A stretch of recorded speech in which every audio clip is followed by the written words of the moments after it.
Hello, everyone. Welcome back. It is the Tuesday after Record Store Day. Been watching a lot of haul videos. Glad to see most people got everything that they wanted. Um, I was only able to pick up one thing myself at my actual local record store for Record Store Day. So we'll be talking about that. I also managed to get four of the other things I wanted off of Bull Moose and one more off of Discogs seller for not too much more than retail, just because I knew I wanted to get it, and I didn't mind paying a little bit extra, I suppose.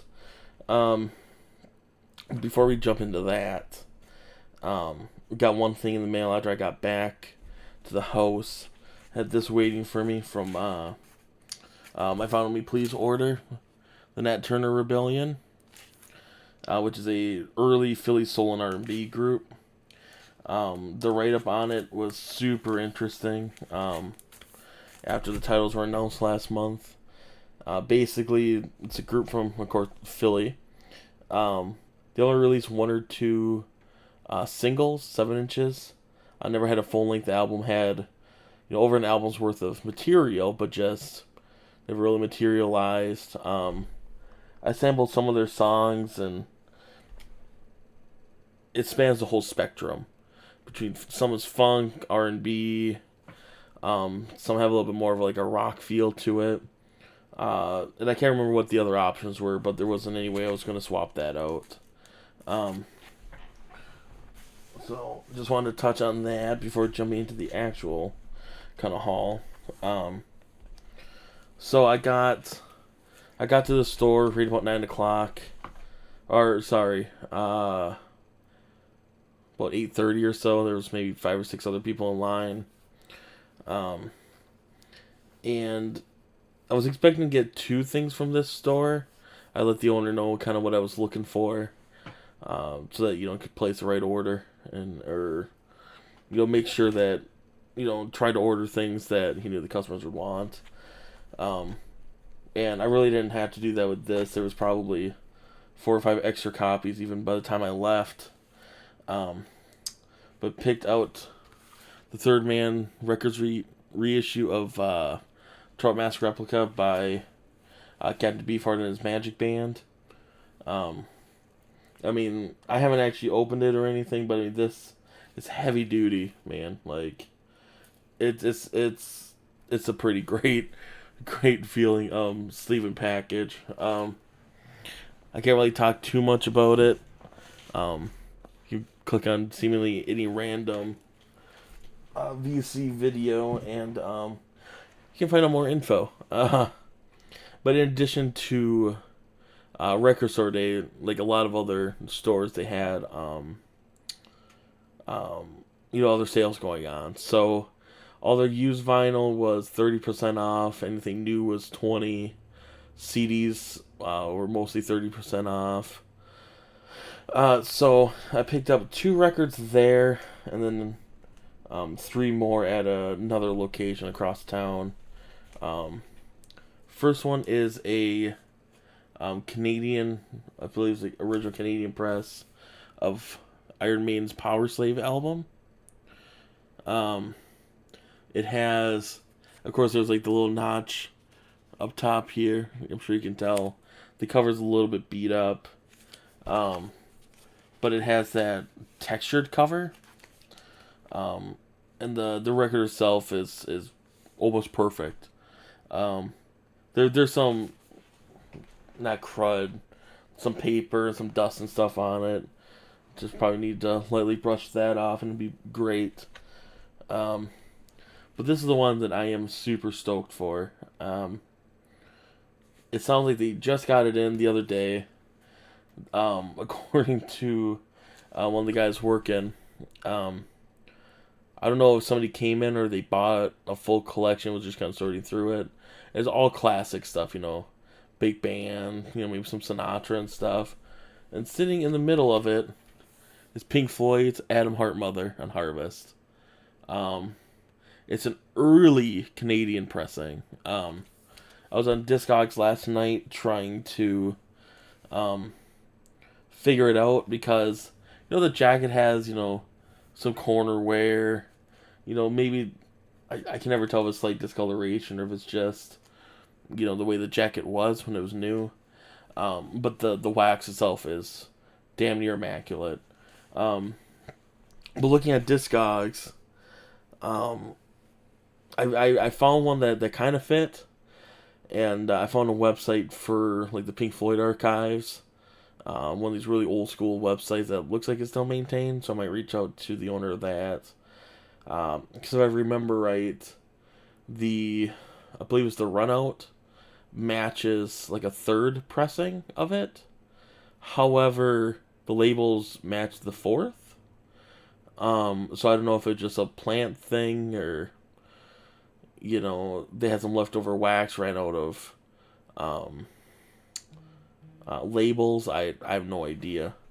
But the only way you can tell that it's from Canada on here is on the spine, and then in the gatefold itself,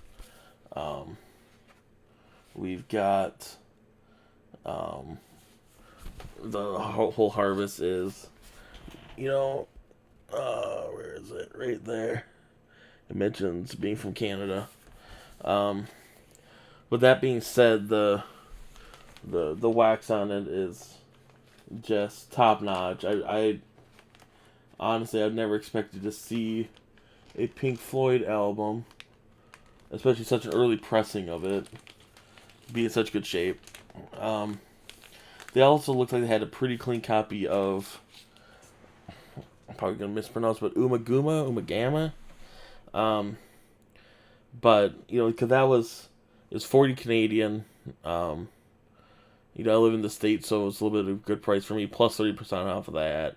It was the same price for the Umaguma, but I'm like, well, I knew I was going to place probably an online order for some of my missing Record Store Day stuff, so I had to kind of hold back.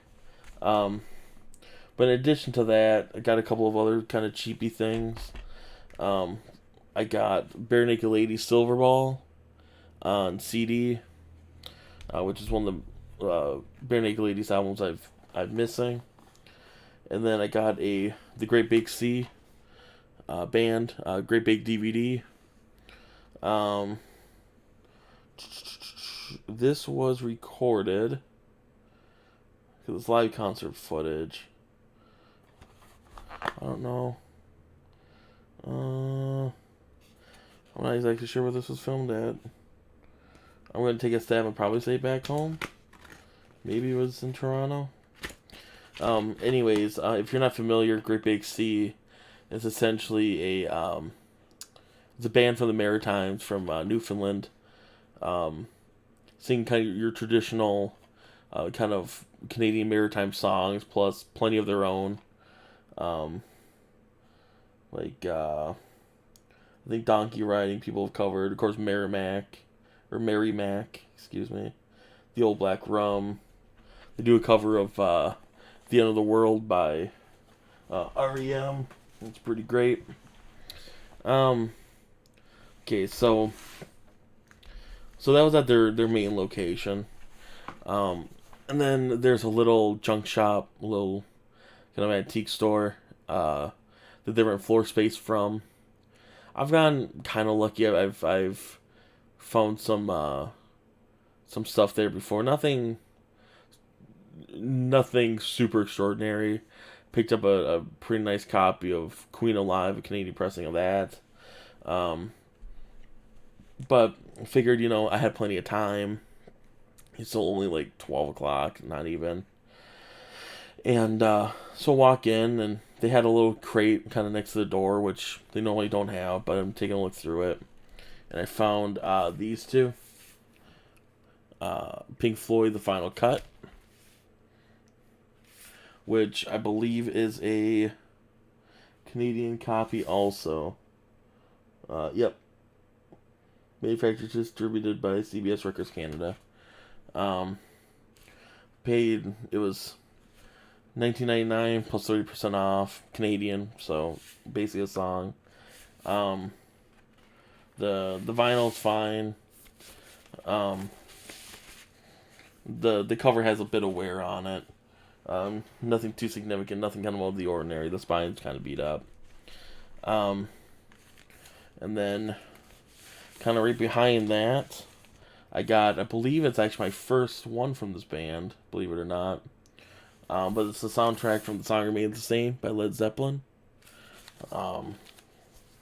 Gatefold, and has a little booklet still intact and in there. And of course, record. Nothing too shocking there. Everything's in really good shape.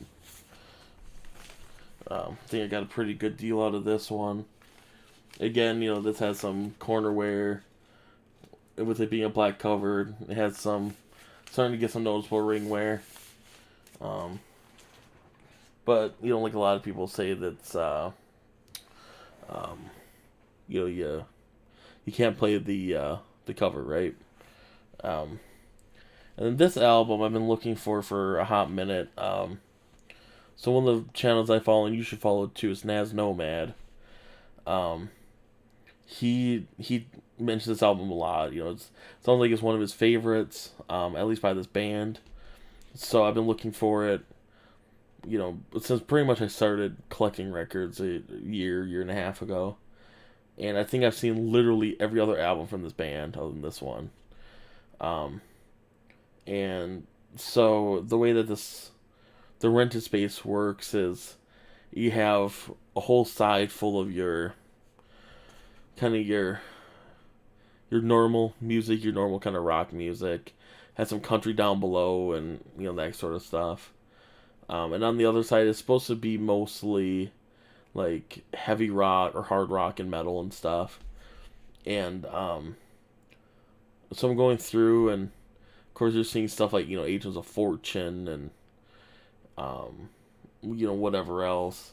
And then all of a sudden this butte pops out at me. Blue Oyster Cult Imaginos. It's it's a Canadian pressing. Because again, I buy most of my records in Canada, so most of them are going to be Canadian, when applicable.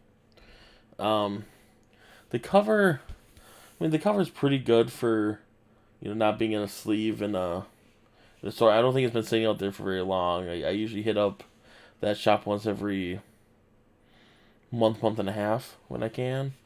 But it's amazing shape, just on your normal Columbia label. And I'm really looking forward to sitting down, spending some time with this thing. Just because of, again, all the hype surrounding it and the story behind it and stuff. So that's my physical haul so far. I didn't want to wait until my other packages came in, because then that's going to be, a week after Record Store Day. I already feel like I'm late already. But woke up early. I had all my bookmarks ready to go. Ready to launch at 7 o'clock with Bull Moose. Put all the rest of their sales online. But I believe it's due to how the website acts with Chrome. I feel like I got screwed out of a couple of records I wanted. It didn't add them to cart at all. There's a whole other story on its own. But there was really 3 other albums I was really going for, and the rest that I picked up were kind of bonuses. I really wanted Janis Joplin's Live at Woodstock, Sly and the Family Stone at Woodstock, and Seven Mary 3. I didn't get Seven Mary 3. And through Boo Moose, I also did not get Janis Joplin. What I did get through them, however, was Sly and the Family Stone, Live at Woodstock. I got Tiny Tim, Live at Royal Albert Hall, which was one that I was kind of looking at. I wasn't too concerned about getting if it sold out, because I felt like that was going to turn up for kind of list price, if not cheaper here soon, because it's Tiny Tim. I picked up, I was just talking to somebody about this. Picked up,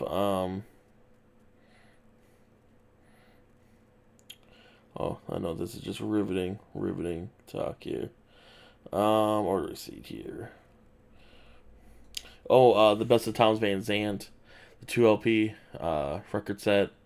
Um, a lot of channels I follow have been waxing poetic about Towns. And I've been taking to listening to, some of his hits, trying to get a feel for it, seeing what the big deal's about. And, I kind of grew up on country music a bit. Um, and, and this is just that kind of old school feel. And, seeing as, it was the best stuff, it's a 2 LP set. Um, I wasn't going to let that get away. I wasn't really, again, this is also one of these records I didn't need. But since I knew I couldn't get some of the other ones I really wanted, because, Seven Mary 3, of course, it sold out pretty much instantly everywhere, it seems. Um, and so my backup for that would have been like, Bone Thugs-n-Harmony, which sold out and it's being flipped for a crazy amount of money. Um, so I picked that up.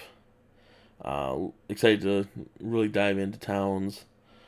And I managed to pick up the Czarface album. I love Czarface. I have his first couple albums on CD, and then started picking up most of his stuff here in vinyl recently. Um, and again, Czarface wasn't one I was crazy for because I knew because of the last couple of releases, um, they've been available, for like days after stock has gone on or gone up.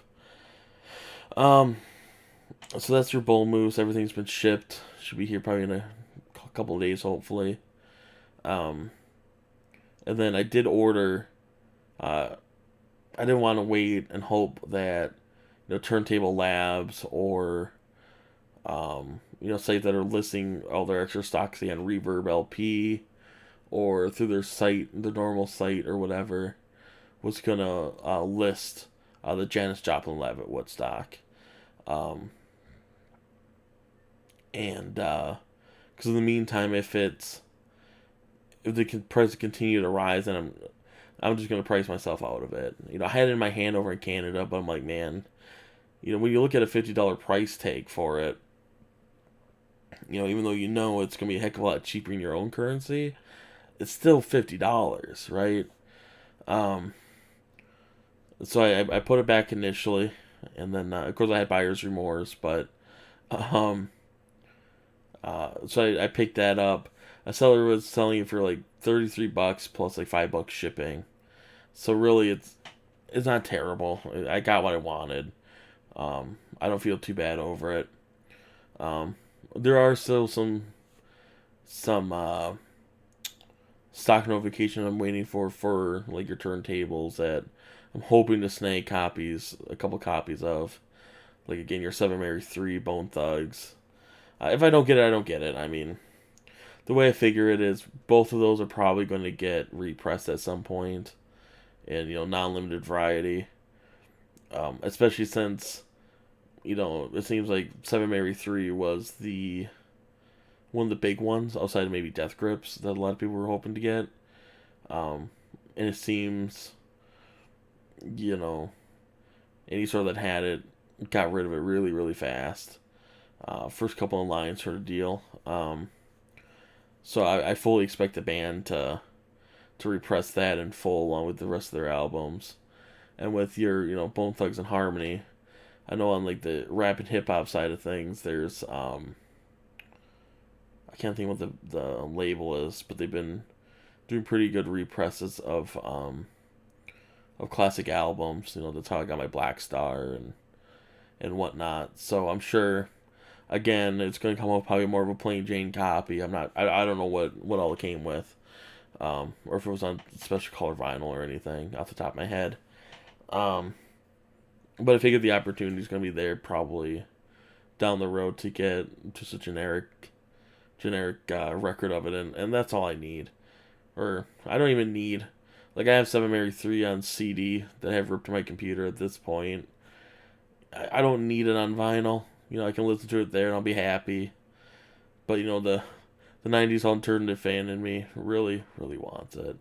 Um, so with that, on my next video, whenever I get the rest of my Record Store Day stuff in, I'll probably show it off really fast, just for posterity's sake. Talk about anything that I might have listened to, and if I get anything else in. Um, Other than that, I hope everybody got what they wanted for Record Store Day. I hope everybody's enjoying what they did get, either for Record Store Day or in lieu of. And I guess keep rocking.